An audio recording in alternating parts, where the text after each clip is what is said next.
Boa tarde. Hoje, em destaque, o regresso de férias dos partidos, a chamada rentrée, feita com festas, jantares e formações para os mais novos.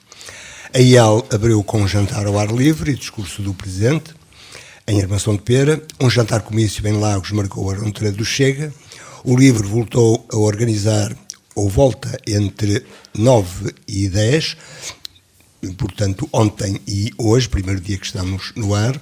Este fim de semana, portanto, em Setúbal, os setembristas, uma iniciativa para o debate de ideias, e o PAN, nesta primeira quinzena, realiza uma iniciativa de abertura do ano político.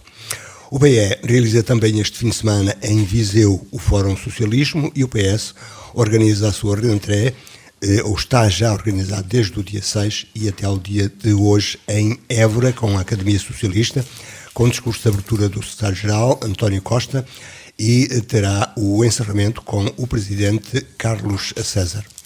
Depois do PSD ter realizado a última atividade de rentrée, após a festa de um Pontal, no Algarve, realizou a sua Universidade de Verão entre 28 de agosto e 3 de setembro em Castelo de Vido. O BCP, como habitualmente, realizou no Seixal a festa do Avante. Cumprem-se assim os rituais de regresso às atividades dos partidos, com assento parlamentar, se é que se pode dizer que a sua atividade tenha alguma interrupção para férias.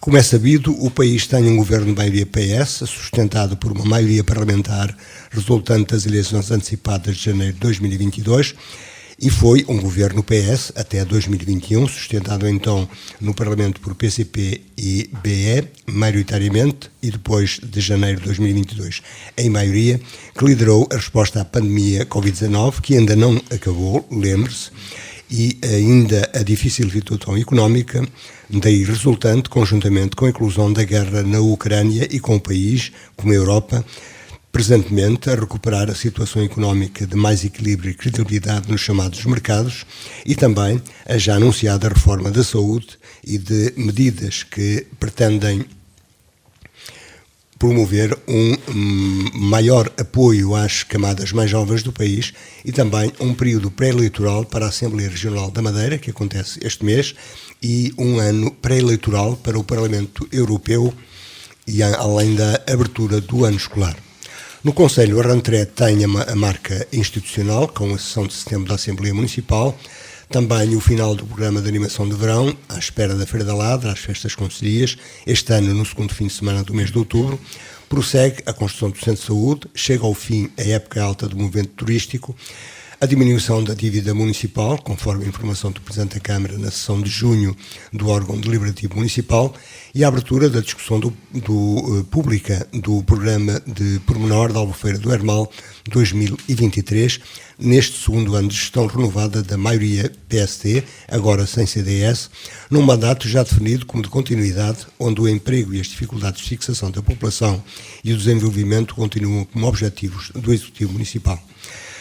Fazer então a análise do momento político é a proposta do falar daqui de hoje, para o que convidamos e temos em estudo Antonieta Dias, médica e ex-vereadora na Câmara Municipal, e os professores Carlos Alberto Gonçalves e José Marcos Fernandes.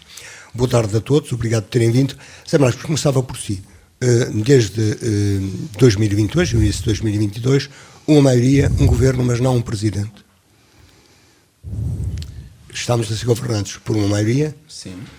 Que tenha um governo, mas não tenha um presidente, que era uma das condições para o domínio absoluto da situação. E isso, ultimamente, tem-se evidenciado alguns pequenos percalços entre os dois palácios, Belém e São Bento. Muito boa tarde, eu saúdo o José Luís e saúdo os colegas de painel, a doutora Antonieta Dias e o amigo Carlos Alberto. Ora bem, e saúdo naturalmente os vieirenses neste momento, que enfim, é como o José Luís acaba de dizer, é um momento de um ritual político, que é uma espécie de liturgia laica do início do ano político, não é verdade? Dessa chamada rentrée. E eu, de facto, até não vejo muito sentido para isso. Que sentido tem este ritual? Os partidos nunca deixam de ter atividade. Não deixam de ter, mas exatamente, quer dizer, podemos admitir que esta prática, não é? Ou esta liturgia política, que esta prática tenha sentido. Pode ser que tenha, se for aproveitada como um momento oportuno. Exatamente. Se for aproveitada como um momento favorável para fazer reflexões e fazer propostas eficazes de mudança. Mas, de facto, observando, enfim, ouvindo o que tem acontecido no início deste ano político, pelas várias forças partidárias, a minha avaliação é de facto muito negativa. Isto é, acho de uma mediocridade e de uma banalidade aflitiva. O Zé Luís acaba, por exemplo, de colocar a questão das presidenciais. Ora bem, reparem, as presidenciais só são lá para janeiro de 2026. Eu falei nas europeias, as sim, presidenciais são 26. Mas como mas o Zé já há Luís avanços, falou... Mas já há avanços, diz muito bem, já há avanços. Pois, exatamente, avanços, e eu pergunto, qual é o sentido desses avanços? Queimar etapas ou queimar candidatos? Aqui é uma primeira reflexão que não diz só respeito, digamos assim, a essa componente, essa variável das presidenciais. Eu não percebo porque é que se levantou este problema agora, há 3 anos. Isto acho que até é desconfortável para o Presidente da República em exercício. Quer dizer, ele ainda está nem a meio do mandato e já estão a querer vê-lo pelas costas.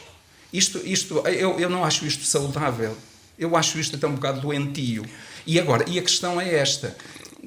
Claro que nós não sabemos quais são os desígnios. Esses são insondáveis, porque é que, neste caso, já houve agora um protocandidato. Porque é que levantou neste momento esta questão das presidenciais? É verdade, isso é capaz de ter um sentido, mas nós não perceberemos nunca porquê. Como alguns dizem, seguindo o exemplo de Marcelo Rebelo de Sousa e considerando que há alguns anos de comentador na televisão pode trazer vantagens como o futuro candidato. Sim, mas esse desígnio é insondável e acho que é negativo, mas além desse, e repare, onde é que está, a meu ver, o mais grave disto tudo?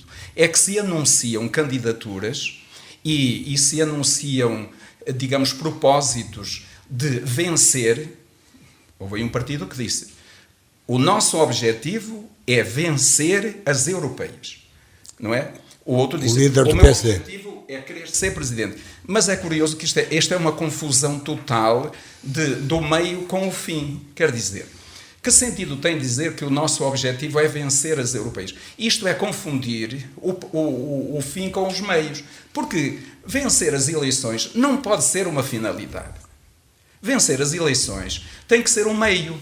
Portanto, porque as eleições são instrumentais. Quer dizer, as vitórias eleitorais são instrumentais, não são finalidades. Mas só com uma vitória que se consegue intervir na... Pois, eu percebo. Aí está, porque o raciocínio é este. Nós, para podermos realizar os sonhos que temos, nós precisamos de vencer as eleições. Mas aí está a confusão. Mas para vencer as eleições é preciso ter sonhos, é preciso ter planos, é preciso ter ideais, é preciso ter objetivos, e esses é que nós queremos saber. Para que é que queremos vencer as eleições? Mas isso é uma marca já de alguns anos, até dos momentos eleitorais. Pouco se discute daquilo que são os programas e as propostas dos partidos e discutem-se mais as coisas secundárias. José Luís, isso chama-se a má política. O Papa Francisco fala disso no capítulo 5º da Fratelli Tutti, quando o capítulo mesmo é a pior política. Ora bem, qual é a má política? Ele diz claramente: a má política é aquela que visa conquistar o poder a qualquer custo, mantê-lo a qualquer custo e depois, enfim, em função dos interesses privados. Ora bem, aí que está. É isso quando eu digo que é perverso anunciar como objetivo o vencer as eleições sem previamente dizer para que é que as quer vencer. Isto é, porque é que nós queremos vencer? Quais são as questões? Quais são as causas, não é? E, portanto, agora, em concreto e termino, relativamente a esse conflito, que é, digamos, é superficial entre os órgãos de soberania, isso também é outro sintoma de má política. Admite-se isso de pôr na praça pública estes conflitos. Então, as pessoas não se encontram no recato dos gabinetes para falar. Porque é que estamos a assistir a esse... Em órgão tão importante como o Conselho de Estado, é disso que está a referir. E num órgão tão importante, se é que há órgãos mais importantes. O Conselho de Estado, que eu pensei que era uma espécie de Câmara Alta da nossa política, não é verdade que fosse uma espécie de Câmara dos Lordes, e afinal o que estamos a ver é que está-se a transformar também numa conversa, digamos assim... Os Lordes às vezes também batem com os sapatos na mesa. Pois, mas eu considero isso negativo e acho que nós, como cidadãos, temos direito de exigir dos nossos representantes e dos nossos governantes, e em nome das nossas crianças, dos nossos jovens e dos nossos cidadãos, temos direito de exigir dos líderes políticos, temos direito de exigir maior responsabilidade e maior respeito pelos cidadãos, e não andarem a dar este espetáculo lamentável, digamos, nas cúpulas da governação. Carlos Alberto, mas a política também é espetáculo, pelo menos tornou-se espetáculo. Ora, antes de mais, um cumprimento especial à doutora e aos restantes colegas do painel, também aos nossos ouvintes, aos vieirenses, aos imigrantes, todos aqueles que nos estão a ouvir. Dando seguimento ao pensamento e às ideias que estavam a ser explanadas pelo professor Marcos Fernandes, é evidente que, e respondendo à questão do Zé Luís, é evidente que a política é espetáculo, também tem rituais, o seu cariz de espetáculo, ritual, por aí fora. Mas eu não vejo nada daquilo que foi criticado como novo. O problema é que é que toda a questão que foi a questão de vencer, é evidente que todos os partidos que concorrem a umas eleições querem vencer. Isso não haja dúvida. Mas para quem tem... Dando no exemplo, o líder do Partido Social Democrata, que julgo que era a quem se estava a referir, num primeiro momento até disse, nem falou concretamente em vencer, e foi criticado duramente por não ter dito que queria vencer as eleições, que bastava melhorar o número de votos da eleição anterior.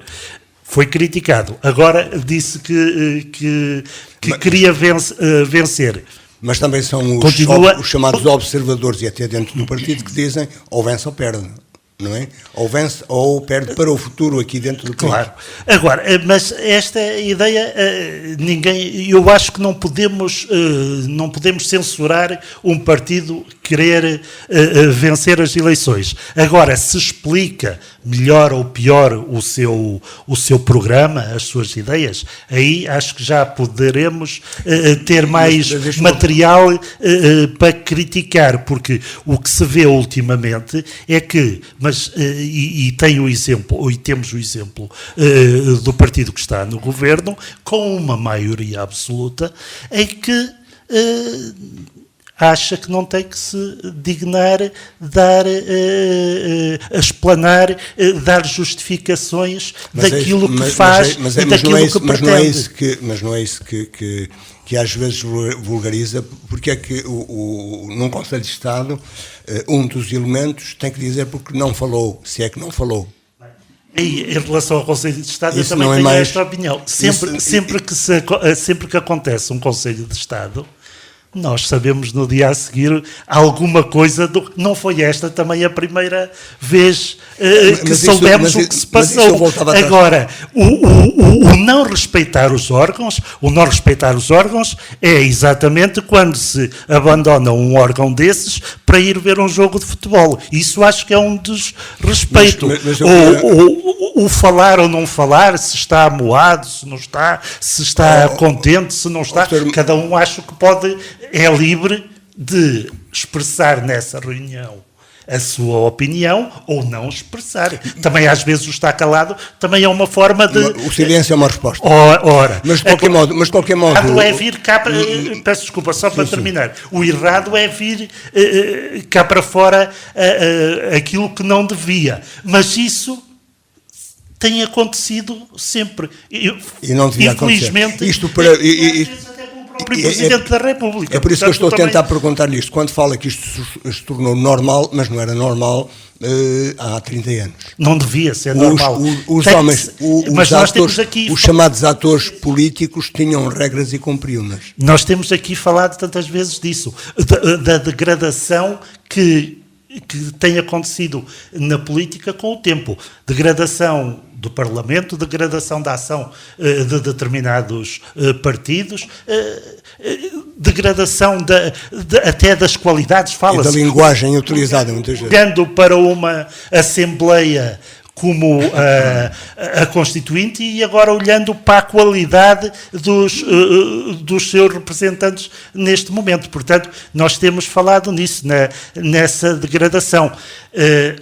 A que é que se deve? Também, às vezes, à falta de interesse que a política tem.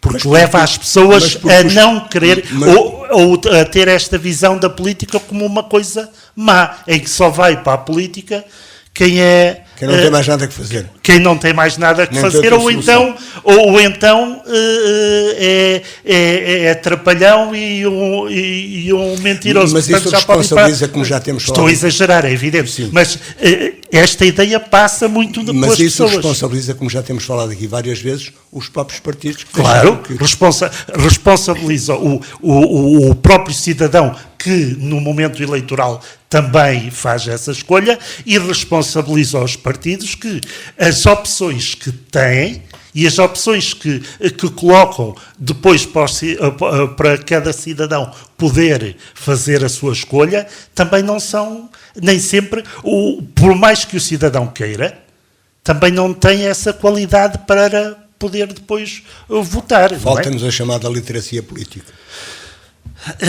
Há literacia em tudo. Ou a falta de literacia, neste momento, é transversal. É evidente. Como é que se observa isto? Quem já deixou há anos a atividade política e que é médico, ou médica neste caso? Em primeiro lugar, queria agradecer ao Zé Luís por nos ter convidado e especialmente a mim, que estou um bocadinho mais distante de Vieira do Minho. E por isso lhe agradecemos ter estado aqui. A poder estar aqui a participar neste debate, que para mim é uma felicidade, estar com os dois companheiros de mesa que estão aqui comigo, pela grande amizade que tenho por eles, pela estima e sobretudo por terem demonstrado sempre um perfil reto e um perfil adequado aos políticos e às pessoas que comentam politicamente. Talvez porque não devem nada a ninguém, nem têm nenhum favor de ninguém. Portanto, isso dá-lhes de facto uma possibilidade de poderem comentar livremente aquilo que se debate aqui. Mas, voltando agora ao tema da conversa que nos traz cá, o que é que eu penso sobre isto? É com grande mágoa que eu assisto à política que se está a viver em Portugal, aos órgãos de soberania, às questões banais que se estão a discutir quando há casos tão graves em Portugal. Casos de pessoas a morrer de fome, casos de pessoas a não ter assistência e pensamos assim, de facto, nós temos uma democracia em que votaram 50% dos portugueses. Portanto, temos uma representação soberana de 50% dos portugueses. Apenas metade dos portugueses. Apenas metade da população. Podíamos nos interrogar porque é que as pessoas não votam. Este é o primeiro aspecto. Depois, o segundo aspecto que eu queria aqui deixar bem indicado é que exatamente porque as pessoas que estão no poder, Eu não quero fazer críticas a partidos e não vou aqui fazer críticas a partidos, já me deixei dessas questões. Mas as pessoas que estão no poder, em todos os quadrantes políticos, prometem uma série de coisas antes de chegarem a ser decisores políticos e quando lá estão nos lugares fazem exatamente o contrário daquilo que prometeram. Ora, isto cria uma descredibilidade nas pessoas que vão para a política. Acresce ainda que o que é que nós vemos no panorama político? Duas grandes questões. Uma é que as pessoas vão para a política e dependem não da soberania nacional, mas do líder partidário. Portanto, não há democracia em Portugal. E não há porquê, porque as pessoas são escolhidas de acordo com os líderes dos partidos que acham, não é pela competência que elas têm. Eu sempre defendi que a carreira política devia ser uma carreira diplomática, uma carreira que as pessoas seriam escolhidas pelas suas competências, iriam para os lugares para servir Portugal e não para servir-se a elas próprias. E nós assistimos a uma política em que, dentro da maioria dos partidos, existe um interesse, que é o interesse de arranjar um emprego para um familiar, para um amigo, e de obediência. Isto faz o quê? Faz com que exista uma ditadura no seio dos partidos, porque as pessoas têm que ter obediência para aqueles que os puseram lá e perderam a capacidade da liberdade.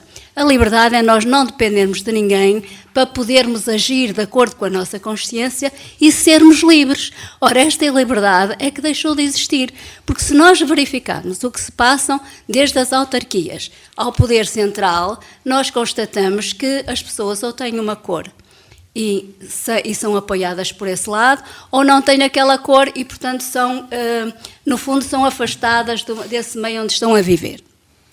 E chegamos a um ponto tão triste, quase como o que existiu no tempo de Salazar. Vimos agora nas Jornadas da Juventude que esconderam os pobres. Nós temos pobres em Portugal, pessoas a morrer de fome, continuam a dormir em todos os sítios, e era o que se fazia no tempo de Salazar. Quando vinha cá o Presidente da República, lembro-me do meu pai contar isto, escolhiam os pobres porque não se podia ver pobreza. Portanto, o que é que nós estamos a viver em Portugal? Duas questões, aliás, isto é o perfil da corrupção, é o perfil da justiça que não se cumpre porque os prazos são sucessivamente alargados e, portanto, quando chegarem as pessoas a ser julgadas, as pessoas que tiveram graves implicações na economia portuguesa e na destruição de Portugal, quando forem julgados, naturalmente já estão os prazos prescritos e, portanto, ficam livres. Mas, em alguns casos até a pedir indenizações ao Estado. Pronto, eu também ia falar nisso. Portanto, existe aqui um poder que é um poder político que tinha que ser livre. E considero as intervenções dos excelentíssimos colegas que estão aqui ao meu lado muito úteis e, sobretudo, assertivas. Porquê? Porque nós estamos a perder a história de Portugal. Nós estamos a perder a identidade e nós estamos a perder a capacidade de negociação interna e, sobretudo, de soberania. Porquê? Porque não temos os partidos. Eu lembro que ainda há tempos me pediram para eu apoiar um candidato e eu disse, a primeira coisa que eu perguntei, o que é natural, eu disse, mostre-me o programa e depois eu digo-lhe. O programa, não, isso já não se faz há séculos. Portanto, não existe programas, não existe ideias. Aquilo que o Sr. Professor Marcos disse é uma questão essencial e fundamental. A vitória tem que ser colocada como um conjunto de objetivos e de propósitos para se atingir um fim que é o fim do interesse nacional ou do interesse internacional, se for o caso da União Europeia. Portanto, isto não se coloca. O que se coloca nos cartazes é o interesse individual. Ora, primeiro, as pessoas foram escolhidas não pelo eleitorado, mas pela indicação dos partidos. Podem não ser as mais capazes, mas podem ser aquelas que têm mais influência interpartidária. E, portanto, isto funciona... Mas isso é assim que os partidos mas têm não pode funcionado. ser. Enquanto nós funcionarmos assim, eu ainda acredito que a democracia vai voltar.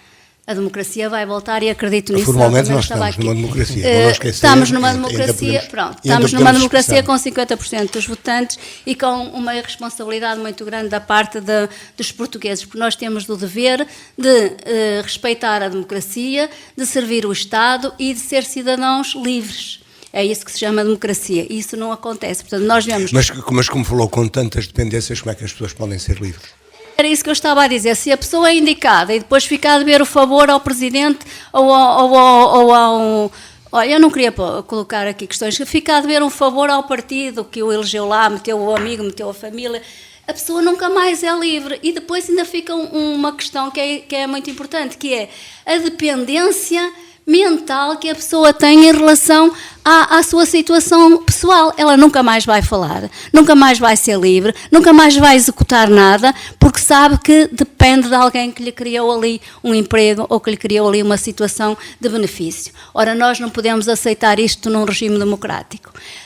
Em relação à Presidência da República, eu também considero que, de facto, é uma coisa inacreditável que se comece a falar já de candidatos à presidência com questões tão importantes a nível nacional e que estejamos aqui com banalidades. Eu respeito muito os candidatos, mas na altura própria, que apresentem o seu programa, que apresentem as suas questões e que não andem aqui a fazer Mas isto perder não tempo. é aquilo que alguns dizem mas a realidade é esta. O jogo do mediatismo é trazer o próprio atual Presidente da República, quando colaborador do Expresso, dizia que o necessário é criar factos políticos e isso distrai as pessoas. Desculpe que eu lhe diga uma coisa. O necessário, ele pode dizer o que tiver. Eu tenho muito respeito pelo Sr. Presidente da República, independentemente de ter votado ou não, é outra questão, e tenho imenso respeito por ele e acho que até é bom e salutar que existam o Presidente da República e o Presidente, o nosso Primeiro-Ministro com partidos diferentes. E é pelas diferenças que as pessoas crescem, que as pessoas aprendem e que as pessoas modificam. Isso é o poder da liberdade. Agora, o que nós não podemos ter é poder de dependência de terceiros. Isso não temos liberdade para agir. E, portanto, neste momento, acho onde há questões tão vitais em relação a Portugal, até esta da história. A história está a desaparecer de Portugal, a identidade, as cores das bandeiras, as pessoas nem sabem o hino nacional. Quando estão num evento que têm que cantar o hino nacional, fazem figuras ridículas, porque não conseguem lembrar-se de uma coisa que é o marco histórico de Portugal, o hino nacional. Nós somos um país que correu o mundo, que tinha imensas coisas e estamos a perder tudo. Neste momento estamos a viver num país de subsídio ou dependência. Esta é a grande tristeza que me faz pensar que nós não podemos parar, temos que continuar a lutar e esperar que os dias sejam mesmo melhores. assim, como foi dito na introdução, acontece que quer dizer, o país passou por uma fase de pandemia, como passou a Europa e o mundo, conseguiu lidar com ela com um esforço conhecido e que conhecerá bem até porque esteve lá dentro, e está a suportar uma guerra que ninguém esperava e que aconteceu num país que também é da Europa, e onde as economias vão tentando recuperar, quer de uma situação, quer do esforço de guerra, quer do esforço ligado à pandemia, com as medidas que foi necessário tomar. Se nós fizermos aqui uma pausa e refletirmos sobre o que está a fazer, o que é que acontece com a guerra, que é um momento penoso para todos nós e um momento de grande crise internacional, e com a situação do Covid, que também foi mundial, mas se nós refletirmos sobre isso, nós verificamos que as ideias, as decisões, as execuções que estão a ser feitas estão a ser todas vinculadas a dois eventos graves. Um evento grave da saúde, outro evento grave da greve. E isso serve de pretexto para tudo, de pretexto para aumentar os impostos, de pretexto para aumentar os bens de primeira necessidade, de pretexto para criar malabarismos para se conseguir obter mais dinheiro, de pretexto para gastar dinheiros públicos que deviam ser sagrados e que deviam ser investidos em situações para os quais eles vieram para ser utilizados, e isso não se está a verificar. Portanto, temos que pensar que, de facto, estamos a viver um momento importantíssimo que pode estar na presença de uma guerra mundial, e, portanto, nós temos também a refletir sobre isto. Basta alguém ser mais um bocadinho desorganizado ou mais violento e podemos entrar nessa guerra, mas não podemos estar a arranjar dois suportes para as decisões que nós estamos a ter. Relativamente à saúde, infelizmente, o Covid, por exemplo, andou-se aqui há 3 anos a instruir as pessoas sobre os quais eram as necessidades e aquilo que os quais seriam os procedimentos adequados para não propagar a doença, e passado 3 anos nós continuamos a ter Covid, e se fizermos uma reflexão entre o início das regras do Covid, que era a pessoa tinha que ficar em casa 14 14 dias, não podia trabalhar, tinha isolamento social, ficava a ganhar o seu vencimento. Neste momento temos o Covid na mesma, a circular, que as pessoas se esqueceram de todas as técnicas que deveriam ter para não propagar a doença, continuam a infectar e o Covid continua a crescer. Aliás, fizemos aqui um hiato entre o Covid e a guerra.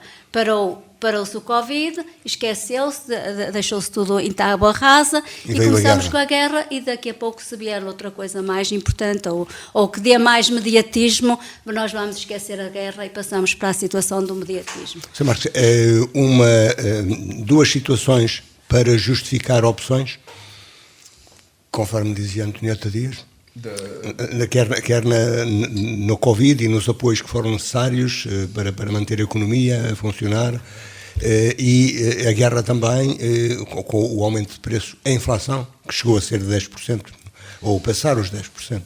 Pois, tudo isso se inscreve, digamos assim, nessa crise, numa crise de princípios e de valores e crise, enfim, de moralidade, não é verdade? Porque sempre aparecem sempre em todas as catástrofes, não é? Sempre aparecem os oportunistas. Portanto, aí há uma questão difícil, porque é uma questão de educação, é uma questão de formação e é lenta. Mas isto, olha, chama-nos a atenção para a importância crucial da educação, da escola, agora que estamos no início do ano letivo. De facto, isso é uma questão, esse aproveitamento que se faz das calamidades ou do Covid ou da guerra. Mas eu queria aqui fazer, enfim, umas referências àquilo que acaba a ser dito pela doutora Antonieta, porque cada uma destas questões, destas observações que ela fez, mereciam uma profunda reflexão. Em primeiro lugar, esta questão da crise dos partidos. Desde há 50 anos, olha, e fez ontem, dia 9, que começou o movimento do 25 de Abril. A primeira reunião do grupo, exatamente, não é? 9 de setembro de 1973. Portanto, mas eu já farei uma referência a esse marco. Mas, relativamente àquilo que a doutora Antonieta acaba de dizer, relativamente aos partidos, eu também penso absolutamente isso. Mas há 50 anos que se vem dizendo que democracia não é sinónimo de partidocracia.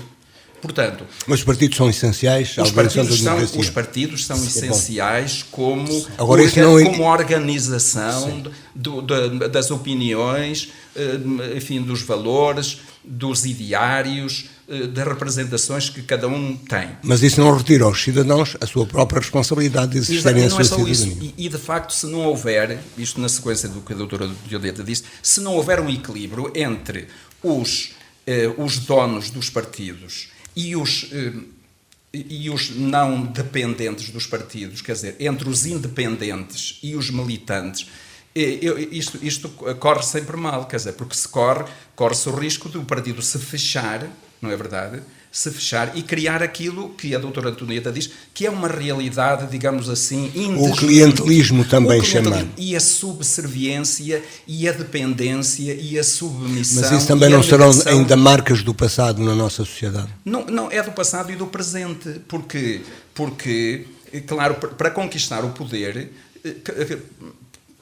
compram-se as pessoas. Continuam, e as pessoas, claro, para chegarmos a um momento... Com pão e com circo, como os romanos... Para chegarmos a um momento em que as pessoas sejam livres e sejam autónomas e sejam cidadãos e não súbditos como no antigo regime, porque a grande diferença é do antigo. Na monarquia absoluta não havia cidadãos, havia súbditos, não é verdade? A partir da Revolução Liberal de há 200 anos passou a haver cidadãos. Mas isso na teoria, mas na prática, infelizmente... E no hino francês? Infelizmente, quer dizer, este é um dos males, portanto, dos males da nossa democracia. Que não deixa de o ser. Da democracia, de haver súbditos e não cidadãos e pessoas que não podem ser livres porque estão dependentes de um emprego, como a doutora Antonieta disse. Depois, portanto, essa questão dessas independências, das dependências que se criam. Depois, esta questão por exemplo, voltou-se a falar do Presidente e é curioso, até já se quer condicionar o perfil do próximo Presidente, porque foi dito que o próximo Presidente tem que ser uma pessoa que pauta a sua atuação pela proximidade com os... Portanto, tem que ser igual ao atual Presidente. Isto é lamentável, isto não pode ser. Cada pessoa é uma só. É como se nós disséssemos que agora o próximo Papa deveria ser igual ao Papa Francisco. Não pode, não deve, não tem que ser. Porque o tempo em que o próximo Presidente vai exercer o seu mandato não é o mesmo do atual. E aquilo que é a sua própria personalidade. E tem a sua própria personalidade. Portanto, isto cria-se aqui cada coisa que é, enfim, do arco da velha. Professor, mais uma, isto é o mediatismo a funcionar. Não haja dúvidas que hoje em dia o que interessa como é se aquilo dizia que passa... antigamente, para a fotografia, trabalha-se para o boneco. É o que passa na televisão e o que tem que passar àquela hora no prime time, porque senão também já não interessa. Deixe só dizer, o prime time são as horas de maior audiência. Sim. É só para todos entenderem. Agora, eu estou absolutamente de acordo com esta questão dos partidos. Acho que os partidos têm que fazer uma reflexão, têm que ver o porquê do afastamento das pessoas. Porque é que aquele cidadão se afastou da política e não quer saber, não quer votar, porque é que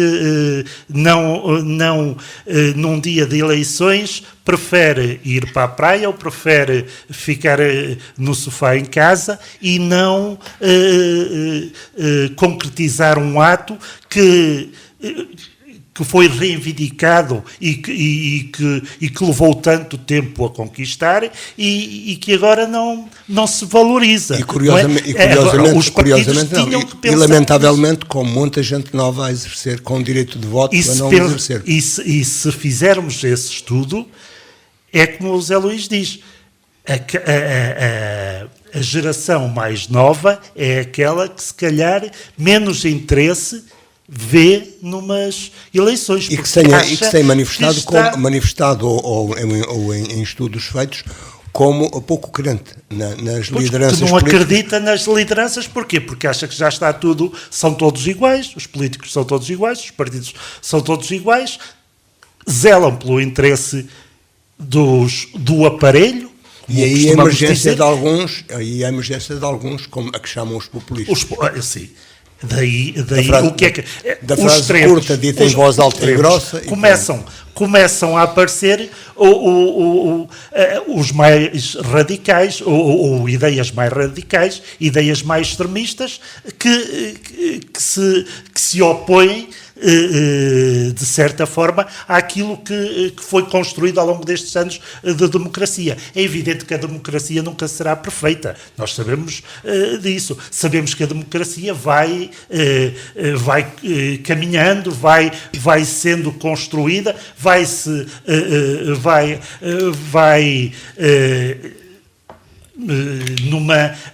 o objetivo seria cada vez melhor, não é? Tornar-se cada vez melhor. Sabemos que às vezes também há retrocessos, mas se nós olharmos para estes 50 anos de democracia, também vemos que houve passos positivos. A questão dos partidos de deixarem de ser eles os únicos e poder também um grupo de cidadãos constituir-se e ser candidato a uma Assembleia, ser candidato a uma Câmara, ainda não temos aquela coisa que eu acho que é, ou que seria benéfica para a Assembleia da República, também essa possibilidade de haver cada cidadão ter essa possibilidade também. Eu não quero pertencer a um partido, mas quero estar representado, ou quero ser eu a representar este grupo de cidadãos na Assembleia da República. Acho perfeitamente normal. Nós, quando começaram ou quando passou a ser legal na Constituição os independentes, as candidaturas independentes. Também havia muita gente alarmada que poderia ser um mau caminho. será mau caminho, como serão os partidos também. Nos independentes também acontece. Também existe gente com boas intenções e gente, se calhar, com outras intenções, como estávamos há bocado a falar, do aproveitamento, do pensar em si e não pensar tanto na causa pública. Mas essa é uma realidade. Agora, que nós temos que trabalhar esta cidadania, temos, e se calhar teremos... E como se falou já aqui, estamos no início do ano letivo, se calhar também a escola tem uma grande importância. Eu tenho a certeza que passará por aí também esta ideia de criarmos cidadãos conscientes que deem valor, porque agora, até aqui, nós ainda encontrávamos gerações que tinham presenciado, tinham sentido na pele o que era o antes 25 de Abril, não é? Antes da democracia, mas nós agora começamos estes jovens, e eu também posso dizer que também não senti, não é? Mas tenho uma percepção maior porque me foi transmitida, mas nós começamos a ter jovens que não têm essa transmissão por parte dos pais, por parte, e se calhar de alguns avós, ou se calhar pelos avós ainda poderiam ter essa... E numa visão negativa, no futuro podem fazer o mesmo e não transmitir também, não ter valores para transmitir. Não, uma vez que não têm essa ideia, não sentiram o peso negativo de uma ditadura, de um partido único, de tudo aquilo que foi o antes 25 de Abril, agora também acham que nunca se voltará. Mas nós tínhamos essa mesma ideia com a guerra na Europa, não é? Alguém fazia ideia, ou alguém, quando nós, antes do início da guerra da Ucrânia, se nos puséssemos aqui a conversar, e se o Zé Luís dissesse, e se houvesse uma guerra na Ucrânia, o que é que vocês acham? Na Europa, o que é que vocês acham? Assim, não, é impossível. Ora, a resposta seria, não, isso nunca acontecerá. Não, e o certo de qualquer modo, o negócio das armas ainda é importante para muitos.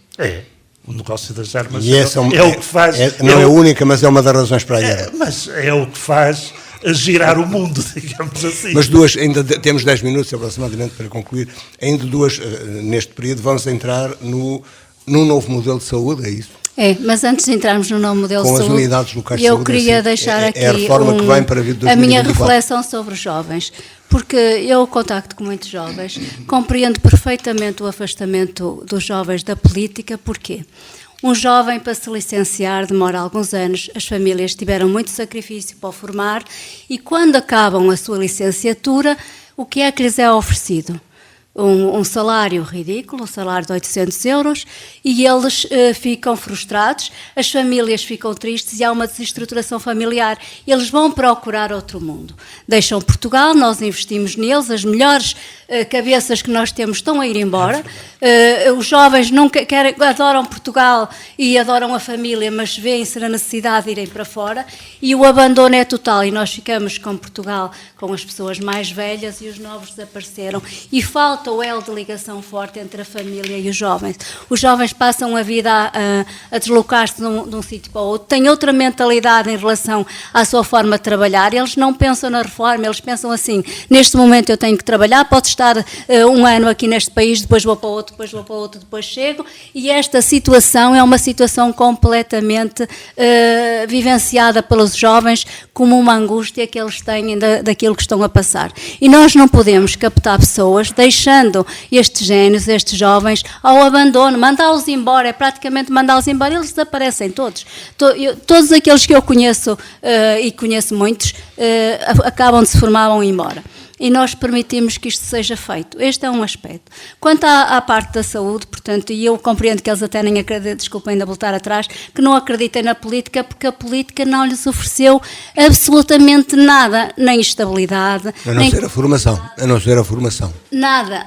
A formação Foram foi políticas paga de Estado que permitiram a pelos muitos pais ou estudar. pelo Estado, que depois os abandona e os deixa ir lá para fora para servirem, no fundo, os outros e serem promovidos e terem ordenados condignos e ter uma maneira de viver diferente. Portanto, nós estamos aqui num país de miséria até para os jovens.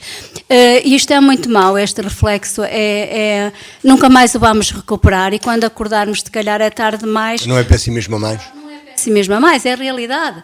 É a realidade, portanto, e nós não vamos ter isso. Aliás, também deixo aqui outra situação, porque estamos a começar no ano escolar.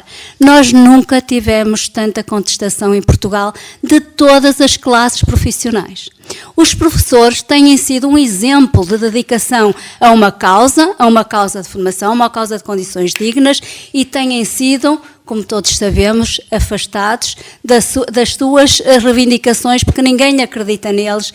Eles perdem vencimentos, porque isso eu sei, e eles transmitem isso, e todos nós sabemos que se não trabalhar não ganha, e portanto estão a fazer uma luta em glória. Vão andar aqui anos a prejudicar-se eles próprios, a prejudicar os alunos, não de uma forma direta ou com essa intencionalidade, mas porque eles têm a necessidade de reivindicar aquilo a que eles têm direito, e ninguém os compreende, ninguém os atende e ninguém os ajuda. Portanto, isto são crises profissionais graves e que refletem a incapacidade política nacional de resolver os problemas de fundo das várias classes sociais, porque nós não podemos ter uma inflação, eu vou dar aqui um exemplo ridículo de 20%, e estamos a aumentar os ordenados de 1 ou 2%. Isto é fazer pouco das pessoas, é até, digo-lhes sinceramente, é menosprezar a vida humana e é ridicularizar, porque se me querem dar um café, que me ofereçam um café, mas que não me digam que vão aumentar 1 euro, ou 2 euros, ou 5 euros ao fim do mês. Quanto à saúde, vou agora falar no caso mais complicado. Porque é que nós temos a saúde como temos e porque é que não se investe na saúde? Os profissionais da saúde estão a sair. Se nós não tivermos um Sistema Nacional de Saúde... sair do sistema público para o sistema privado. Eu vou falar nisso. Eu até estou à vontade, porque já fiz 2 congressos a defender o Serviço Nacional de Saúde, apesar de estar no privado, porque o meu dever é defender a nação e defender o Serviço Nacional de Saúde para todos, porque foi essa uma das grandes vitórias do 25 de Abril. Foi ter uma saúde alargada a toda a gente e termos a população coberta por pessoal técnico da saúde que os assistisse. Neste momento estamos a viver uma situação completamente aberrante, que é no interior não há ninguém, as pessoas não têm assistência, não têm dinheiro para os medicamentos e vão acabar por morrer porque não têm dinheiro, muitos deles para comer, quanto mais para pagar um seguro. E o seguro também é uma coisa que eu posso deixar aqui também em reflexão. O seguro é um negócio, não é? E porque é que as pessoas estão no sistema, ninguém investe no Sistema Nacional de Saúde, portanto o Estado, e aqui tenho que responsabilizar o Estado, por muitas modificações que ele queira fazer, e acredito que tenha até boa intenção naquilo que quer fazer, mas não vai resolver o problema de fundo. Qual é o resolver o problema de fundo?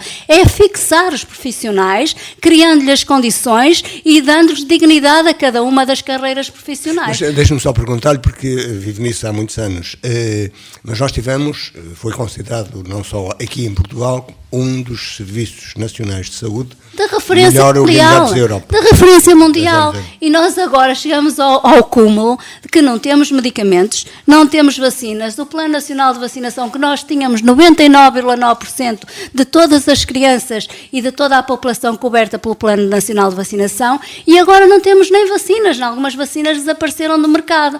Ninguém se interroga sobre isto, ninguém faz reflexão sobre isto. E as pessoas começam a fugir. Porquê? Porque não aguentam o peso de querer prestar assistência às pessoas e não terem condições de dignidade, técnicas, de material que lhes permita prestar um serviço e elas sentirem-se gratificadas. Eu até não estou a falar no aspecto económico, estou a falar no aspecto de gratificação profissional, de sentirem que estão a servir uma população que precisa delas, precisa de ajuda, e a missão delas qual é? Quer seja qual for o profissional que está na saúde, é salvar vidas. E nós neste momento estamos a assistir a que não se salve vidas. O que importa é que as pessoas morram, desapareçam e que não deem gastos. Portanto, é esta a realidade que nós estamos a viver. A das seguradoras, eu nem vou pronunciar, até porque sou uma pessoa que tem um pensamento em relação a isso, e mal de nós, e deixo aqui a reflexão, dos portugueses, se passarem a não ter Serviço Nacional de Saúde, vamos morrer muitos, porque não temos dinheiro para assistir, e as seguradoras vão tomar conta do sistema e depois dão aquilo que elas quiserem e que elas decidirem dar aos doentes. Porque se nós temos, e dou um exemplo muito rápido, temos um estrangeiro que veio a Portugal, e vou aqui também deixar isto, que é uma realidade, porque ninguém fiscaliza em Portugal. Os estrangeiros dão só luxo, muitos deles, de vir a Portugal, estão aqui 2 meses, inscrevem-se num centro de saúde, ficam com o número do utente e têm toda a panóplia do Sistema Nacional de Saúde de graça.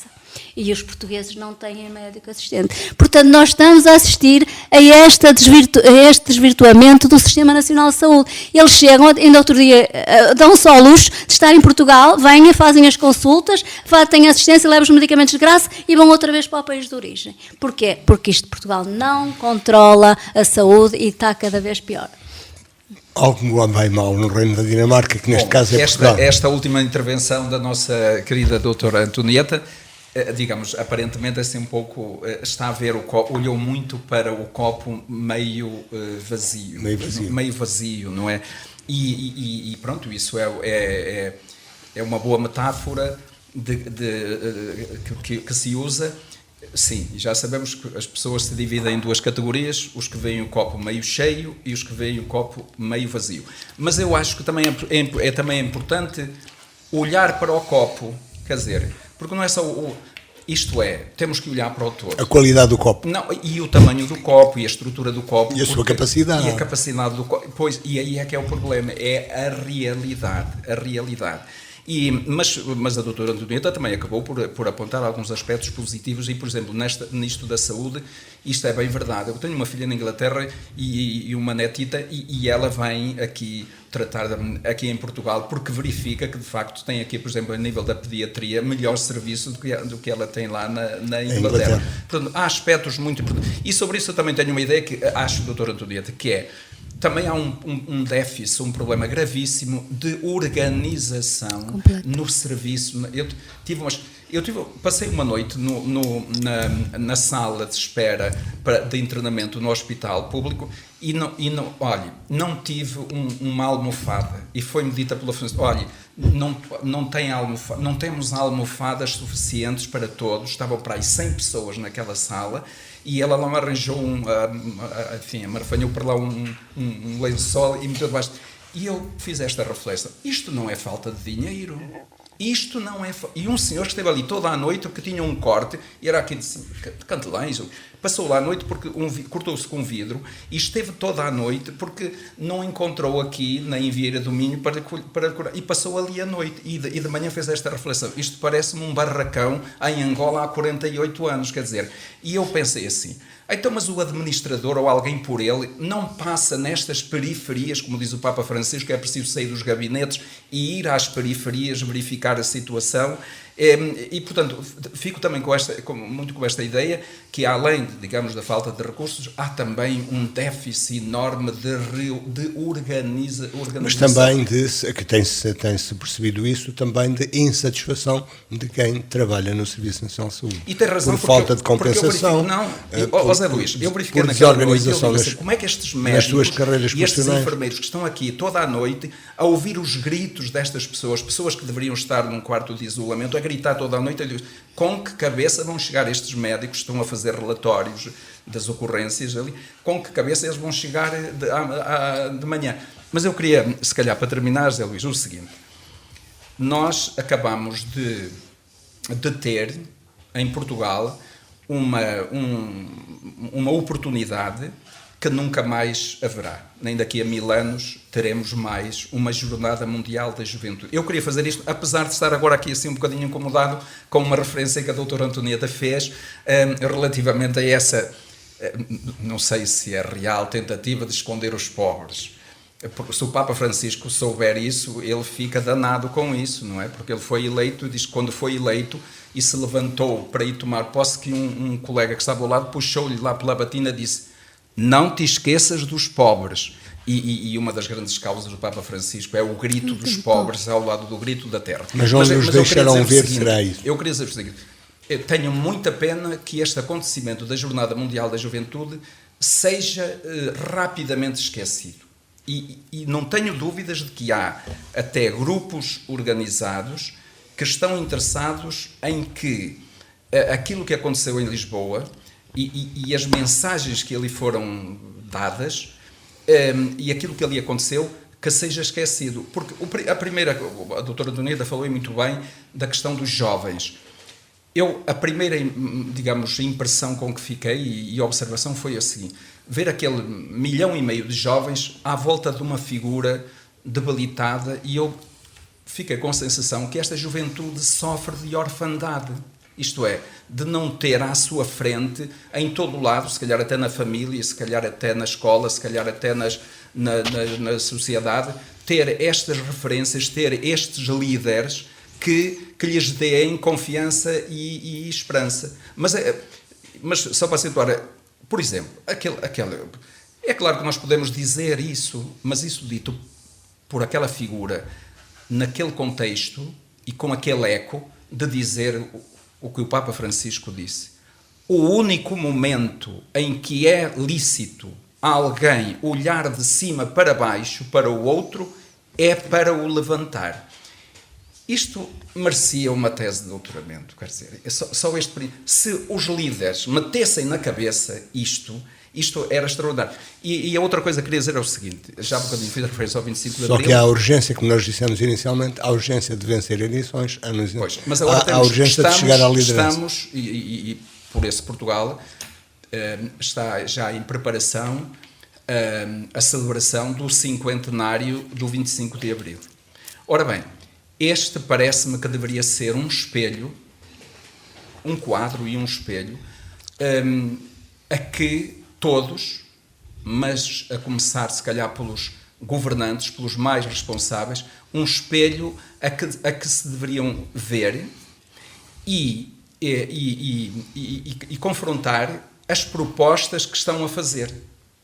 Isto é, porque o 25 de Abril foi de facto uma... como diz a Sofia, temos de dizer sempre isso, quer dizer, foi aquele dia inicial inteiro e limpo, não é verdade? E vamos ter que referir essas figuras que deveriam têm que ser evocadas. O Ramalhianes, quer dizer, renunciou a 1 milhão e tal de euros que a lei permitia-lhe. O Salgueiro Maia, aquele que na hora da ganância perdeu o apetite.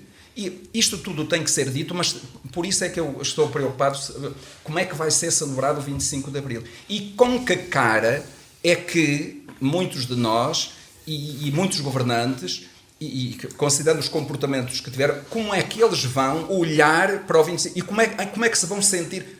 Não será que para o ano vão ter férias e quando for da ocasião da celebração do 25 de Abril... Daí a tal reflexão que eu dizia que é preciso ser para não feita estar pelos aqui, partidos. para nos envergonharem. Portanto, isso acho que é muito importante. E que falamos, termino. Eu gostaria de ver era que, por exemplo, as 3 grandes causas, como diz o médico, assim, Portugal tem os 3 pilares que estão em derrocada. É o pilar da educação, é o pilar da saúde e é o pilar da justiça. Eu gostava que estas propostas... E a habitação que vai faltando também. Essas é que deveriam ser as questões. E da juventude, muito bem, e da solidariedade, e do ambiente. Eram as causas. Mas andamos a discutir casos, ou andam os nossos políticos e governantes a discutir os casos. Zé Luís, mas eu não acredito muito na eficácia do que estou a dizer, mas queria que tanto a Jornada Mundial da Juventude como a celebração do 25 de Abril fossem acontecimentos performativos, isto é, que servissem para transformar a nossa sociedade. Aquele pintor que deu brado, mas pronto, tem direito de pôr lá o tapete das notas dos 500 euros, o bordalo 2, não é o bordalo 2, mas ele tem uma coisa interessante, ele diz que a arte não é para divertir, ele diz a arte é para transformar a sociedade e, portanto, também estas celebrações, estes acontecimentos deviam servir para isso, senão para que é que servem? Ou mesmo esta rentrée, para que é que serve se não for para transformar as coisas, foi só para divertir? Vamos ver, só para concluir, 1 minuto. Para concluir, então, Já muito passamos o rapidamente, em relação ao tema da saúde, é evidente que a doutora, eu nem me sinto sequer habilitado para contrariar aquilo que a doutora disse. É pena, numa altura e num país em que se gasta tanto dinheiro com a saúde, porque a realidade é essa, gasta-se muito dinheiro com a saúde, só que esse dinheiro, como dizia o professor Marcos Fernandes, se calhar não é bem aproveitado, porque há falta de organização, há muitas vezes uma questão ideológica também, não tínhamos dúvidas, que na saúde o pior de tudo, na minha opinião, é a questão ideológica, e é preferível uma má prática, mas dentro daquilo que eu acho, do que ir buscar uma boa prática que vem de outro setor, ou do setor privado. Portanto, não tínhamos essa é a realidade daquilo que se passa em Portugal. Serviço Nacional de Saúde Não interessam as boas práticas, interessa aquilo que nós pensamos. Agora, é uma pena. É uma pena, e eu também, e nesse aspecto eu não sou tão pessimista, acho eu, porque eu acho que o Serviço Nacional de Saúde não irá acabar, não pode acabar. Mal de um país que, depois de conquistar o que conquistou, deixava cair por terra o Serviço Nacional de Saúde. Agora que tem que melhorar. E para terminar, já agora em relação às Jornadas Mundiais da Juventude, é evidente que foi um símbolo, é uma marca que fica no país. E também aí eu também tenho alguma esperança. Que alguma coisa mude.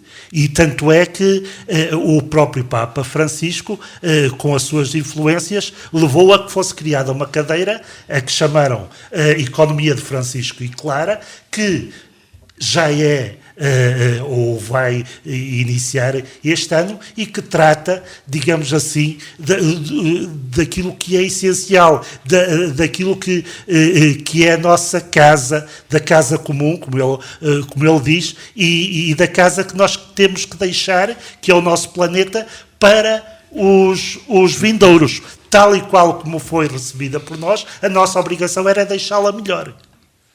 E é essa sempre a expectativa, vendo sempre o copo meio cheio e nunca o vendo meio vazio, como quer o Zé Marcos Fernandes. Já fomos um pouco além do tempo, não foi tempo perdido, naturalmente. Agradeço a presença dos três novamente, Zé Marcos Fernandes, Carlos Alberto Gonçalves e Antonieta Dias. Refletimos com reflexões à volta da rentrée política que nos levou por todos os caminhos onde é possível uma conversa aberta. Eu só queria para concluir. Em relação às Jornadas Mundiais da Juventude, que eu acho que foi um momento único, um momento de união, um momento de fraternidade e um momento, como o professor Zé Marcos disse, em que os jovens parecia que lhes faltava alguma coisa, que foi o Papa. A divindade do Papa e aquela situação vivenciada em Portugal foi única. O que deveria ser era continuada e não ficar como um evento que passou e que não ficou muita coisa, porque o Papa deixou imensas reflexões, os jovens estavam ali à espera de alguém que os iluminasse. E o Papa veio fazer isso e que os unisse. Espera-se que os efeitos venham a refletir no futuro, mas isso é preciso esperar. Agradeço mais uma vez a sua presença. Falamos hoje da rentrée, com um desenvolvimento que foi possível fazer em algum tempo mais além do tempo normal deste programa. Onde quer que nos tenha escutado, continuo com um bom fim de semana. 2 a 8 dias vamos continuar a falar daqui. Boa tarde.